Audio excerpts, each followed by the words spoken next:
gobera kabuma mbuziza kubanga kati nze wembeera wali kugundi eri mu kigaga kye Boston waliwo you've ever been to my place kati omwala wane motoka weziyita atete gwase gusa chomayi motoka basoka jisikula omwala teguse kukagubeera wo ever anytime now obera kushua no musana gwizo okwaka ennyama zineganyiga what's the problem negusindikayo negayita mukala abe kabuma twagala nyo big up on yourself Bruno ye kabuma tibuka tandikire wano and anyway yayisiza mwaka wa where you know don't change mic na atimanyi nti omusajja gwalumba agenda mu myaka 5 fit to be the father kashiringanga okugamba nti kakati omupiira okuzanya ne Zlatan tomulumba nti obuba muzanya ne Zlatan Ibrahimovic nti agenda era baba mutya nti bolaba bwe defend mayengede je bali buduka bufoni omulaba mu golo ukube bali musajja muzeyi.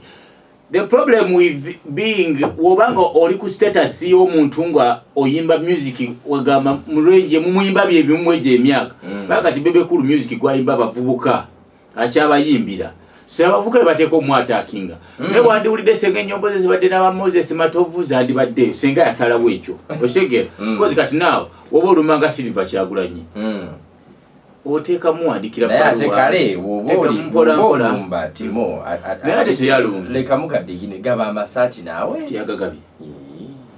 tiyagagabi kuba kulumba sikukwogera omuntu actually akambuze ekintu kimu bebe kutega amasati yegagabi teyafuka midenga agaba amasati temukikozesanga teyali kikozesa teyayogedde nti agaba omuntu kwemwogerako is the backbone of the Ugandan music industry without Bebe. Backbone? Yes. What do you mean backbone? Enkizi. Hey. Enkizi. Yes. Leon Island, Firebase, Gagamel. Actually, he's one of the foundation of the East African music industry. Backbone this is my argument. But at least the respect yako. Rashford tebulumba ba CR7. Cristiano wali omudde konga alumba Maradona. Okyogedde okyogera bubi nkugambye webanga Cristiano Ronaldo ali side eri oba Ibrahimovic omukulu gwogamba nga omulala ali eno Rashford bwata musale mbu mukulu mbuki batyo basala then ogobira bakali waliwo ebisera kati bamuteba nga batyo weteka mu bato woba tunulide history y'ekintu kino nti Bebe yasooka okugamba saa nti weed smoker. Was it a lie? So is that telling a lie? The way he's saying it is bad. Bebe said, byayogera kusa, byayogera nga wabula. Wabula. Oyo mwana watava kunjaga. Music agenda kola ki? Kati ekyo ne kino agenda masati nawe kyekyo. Anti oli kati yatandika kutuza mu. Omwana watava kunjaga. Agenda ko omuzadde gwagamba oba teacher. Bwaganti mwana gwe wotalekera okutoloka mu ssomero. Oba bagamba bantu bo bali bagambe. Ntimu sibotava ku bakazi. Ese agenda kulema. Okay, kati it is equally the same thing. So kati saa yagambye nti Bebe otava kugaba masati. Uli engeri gye yayimbyemu nti owekiwatula I'm really but olulimba era lwa Bebe limba lwe bajasi bali mikisinzeemu kikyawe nnyo ate neki eno ensi bwetyo bwenyuma etya naawe enyuma nga muli muntu lwakuba nze ekizibu kyemmanyi nti Bebe tasobola kuddamu ssaaha kati ali mu masaati azima mugamba nti Bebe eimu ye ekyagenda mu maaso ey'okubeera nga ayagala kuddibwamu Bobi Wine. Kushegedde wamulabye Bobby nga tuli ekazese namulabye omulabye ngeri gye yalidde mba police yeah man omwana oyo baddange I looked at him so kyogamba nti Bebe yonna byakola yagala ddibwe mu Bobby ndidda kyengamba nti omuntu yenna ate neddala nga muyimbi nga oli Biro Rose City people ng'oli wansi w'abo abantu abasatu essaawa zino tewali agenda kuddamu mwaba abasatu bonna ajja muddamu tajja yali amuzeemukko kuva ku luyimba tuveekaawo epasi kintu kyabwe kintu kyabwe bakomediani bagamba nti amajja there are some people abagendayo ne babawa amajja sente nyingi nnyo sente nyingi nnyo according to them tebazanjulula beekozeemu akakwegwetaawo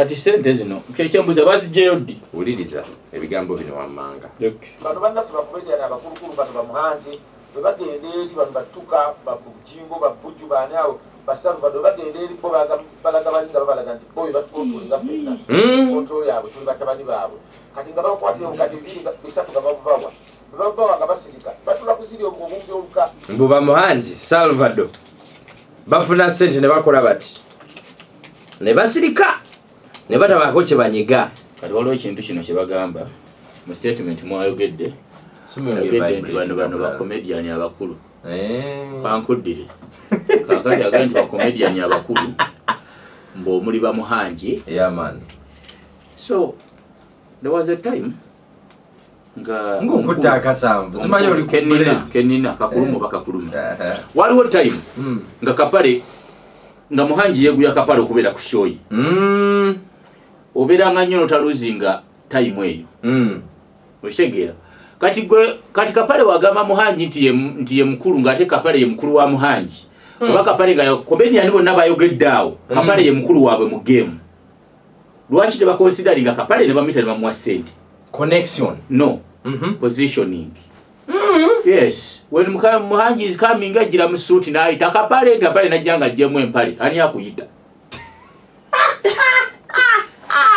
olimba no bwe yepresentingayo kapale ebbanga waba mwamaze ebbanga mu comedy tiye position talina waagwa yo jamsa gundi avumye gundi kwegamba abantu abe positioning abolaba mu bibiina ebyetegereze nga bwenagamba bibajja okulya ssente ezo bano bajja kaya nati tewalejja bataasa ssente zijja kuliibwa yes kati kujja ku stage nga ddiikula bwojja bwotyo bekubidde omulaga what is going to be the way forward there is nothing bagume no one is going to give them money. But how do you feel except if they deserve the money? What do you deserve? Bagambi ba producer oba ba radio presenters baba badamaja ne batampa buliriza katika tugeze nganze ningenda nemba chikirira asigwe kakati ate ba producer okikiro kya gambi ba presenter wawa ba radio presenter ago akajja gezako omuntu omulala gezako ekintu ekirala kati kyogamba nze sobola kwachikirira kutukayo bali abachikirira okay katugeze person A otukayo ebansobi y'abaani ebansobi y'abagaitano kati kyensobi gye gamba tiba Alex okurepresentinga ba kapale nsobi za kapale ze bayigirako bate tujja fana basirike in short be positioning bulungi baleme kulekaana bulekanyi esawa zino yandi badde amukubira nti alo mwana ulide bajjeyo kasete nti ashayo weri wana but because omuntu otuuka n'ekiseera ng'oteeka kubeera ng'owekubira ndulu omanyi okwekubira endulu you cannot say amoti ngeza aveyo agambe nti sente bazibadde mwangi sente bazibadde bamaiti gundi bambi batuwe ku sente amoti call alo gundi oliwa sente zanze bakuwadde ziriwa if you think you have authority of eating the money so positioning yo Henry mu kintu kyonna yeekuliisa oba yeekulesa are you considerable oba tebasobola consideringa lwaki ebintu bino birina okubeeramu what we call being fair and just ye kambuuze lwaki bazituulira ne batazizo sente kubanga neze babaziwadde fraternity y'aba comedians okay oba tebamuwandiika abina ebintu biba omanyi abantu abo balabaawo nga teyewandiikisa nga comedian olukiiko olusomesa tebalabika abo bakapale babeera basoma badde eyo ku bukoola okitegeera ku nkwacco bakwacca okitegeera so it is important nti weteeke mu position efuna kyodiservinga woba oli striker weteeke woteebera golo tobeera mu defense nosuubira ati ogenda teebera eyo pozi gwe gakubeera defender siganenga ali ate pozi nga gwe byali yali Carlosani oyakupanga Roberto Carlos obadde ogenda agamba fimbo wa Shakespeare oli wadda mwana fimbo ani atamumanyi eyo tuveeyo kale katumaliriza gwe batwala mu komera recently was it the other week Pastor Mondo bamunyiga mbu afuddeyo yeeganye munne bambi munsonyiwe bambi nenenya sijja kuddayo kwaniriza Kyagulanyi bantu bonna naye sinze naye Kyagulanyi yajja ng'omuntu omulala yenna naye manyi nti abala bankubira dda ne baŋŋamba nti ekikukubya ssaawa zino Kyagulanyi bandi bagamba nti ate bakuli bubi nnyo kubanga wayimira ku kituuti kimu n'ekyagulanyi but Bobi Wine it's just like Bobi Wine awungeziga ligenda kutonya can't hate him ate nze ndi musumba lino okwagala biri muntu yenna nga bwali naye obanga kyekinkubya nsaba bakulu abankuba bansonyi eziga lyatonye mukama what is beating you is the money. Which money? The people are looking for their money they gave you. You said you want to take them to Israel. Oh! So, yes. It is not Kyagulanyi related. Wasobola okubeerawo ensonga emu bata Mondo tetulina ife gobo obadde olaba Mondo olowooza omubala mikwano gya Bobi Wine abadde si ku kidonyo oba omulaba nti ye muntu ayambyeko Bobi Wine mu kyakola yamuteeka ku platform ye mbu akoli he is spoken it himself anti tugiraba oba yagenda mu church oba whatever it was I don't know so yagamba kye kimubya naye waliwo omusumba gwe bagamba nti yakubira Bobi Wine nagamba kwagala nnyo naye Sunday program yange ebeerako ku TV sabire wakojja giraba nze simanyi so oyo mutegedde kubanga okuva engeri gyejja mutuli yambale anyway nze kyemmanyi Mondo wabanga babba ssente wesibanga baazibba simanyi wabazibba oba babba ssente baddize abantu ssente zaabwe bye babasuubiza obabanga alina evidence nga bamugambye nti okubeera ne Bobi Wine naye engeri gye yagambye nti bya lugambo asooka amaliriza omusango guli alabaddamu omulumba kubanga oba tolina kakwate ng'oli mutuukirivu ng'oli musumba sinakubeera musumba omuntu yenna ng'oli mutuukirivu nga tewakola manyanga then what are they looking for you Bobi Wine ate nga bakunoonya tolina kyokoze agamba omusajja yekubidde osimanyi bagala ka audio kakuddire there is also people involved with Bobi Wine even in bed are they looking for them what do you mean in bed even Babi are they looking for Babi yiwe abadde mukyalo wekuva wandi kingamba bamunoonya kati oba tanonyereza Babi kitegeeza talina kabi akoleyo akabi kamwawulira okunoonya okuli awo so Mondo woba olina kaddate linen kasangule olaba naddamu okunoonya n'otuula gamba nti ate Bobi Wine yakubya omusango gwakutwaza mugundi initially gwali gwaki steering so what yes steering the man of people so in short agezaako okutujja kumulamu atwerabire steering anti yes abantu abasinga bakozesa situation ezimu balage face endala nti ekibalumbisa kyekyo olusinga tetujjukira kubanga tunoonya kiripu ako titukalaba tekatrendinga tekakola kinyo if it trended clean yourself so that when the enemy comes to you remove the data ring yes we will say you are saying that cause is the cause okay but there are two causes there is the storage case and the Bobi Wine case you are accusing okitegedde so nga tuwumbawumba nabbi omukazi has taken ABS TV into courts agamba nti obuzibu bwe buva mbobadde obuzirye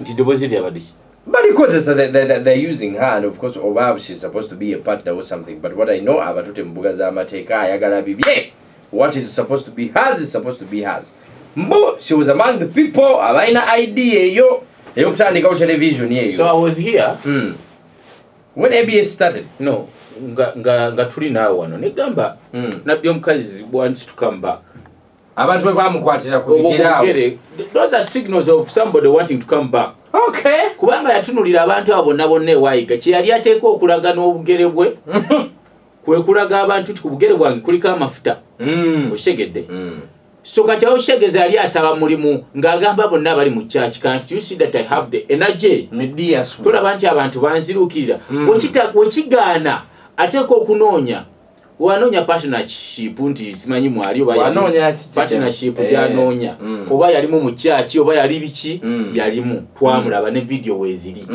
ebintu ebisinga byampapula bamuwandiikawa bamuwandiikawa anti partner bamuwandiikawo oba bamuwandika papula bino baba ate ekizibu ky'ebipapula ateeka okubeera n'ebibye alina copy kopi ye eriwa I think his argument is she's one of the people initiating idea ya television. Bebale anti ni bamuwandika wa. Ezo producing lo mtu mbale sijatali katatu. Just to fight him.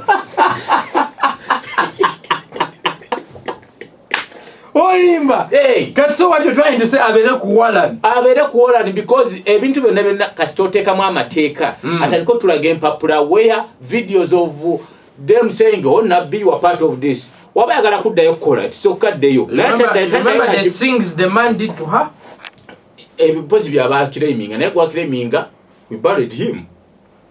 She was a partner and she was crying that she missed him, that everything was settled. That yali musajja mulungi nnyo. What is the badness now of the man? Now Nabbi kyabakola abeere clear ayagala kubeera musumba wa church ayagala kubeera ki kozi kati sawa zino ayagala bibye mu ABS kumanyi getumanyiiko ayagala mu bibye nga tayagala mu bibye alaba nga waliwo gap ey'okubeera omusumba naye abeereko munene nga bamusumba Imerida okitegera kankinonye wano tusomere siwali agala kudda mu byonna biwandiiko byakutiisatiisa Jengo atwalibwe ng'ejjengo Laila Nabbi addewo ate ng'asobola omubbuulinga kubanga Jengo ne Nabbi we boogera you take Nabbi's side. Hey, sleeping with the man. She knows. You can leave your views. You can comment. We are live on Facebook. Chariwange. You can comment what you think about what we've been discussing in the comment section. Or you want me to team up on the channel. You can do what? Nabbi. Asobola okutwala church eyo. Era asobola n'okusinga bwino. Ajidize. Era asobola n'okusinga bwino gw'ayina kuyiga. Kubanga Jengo yamanyanga bintu nga mwana. Naye oli batambula bonna South Africa oli waweereza amanyi ge South Africa nigegatta ne Uganda ne bagatta n'empeta. Kati Jengo ye bamutwala wa Jengo abadde ku ground. Shegeera abadde atandise butandisi wano nejjukira experience ya church Nabbi is better than Jengo. So Nabbi feels gwe mu kintu kino wagira Nabbi. Gwe kubanga church ikola na kusigaza legacy Jengo aveewo. Nabbi ayingirewo. Yes, because first of all Jengo we are dealing with something new. Oshegera Nabbi omukazi, the name itself has spread. It can call on people. We need people in the church. Baba tuwaleli ku P5 ajja batwala.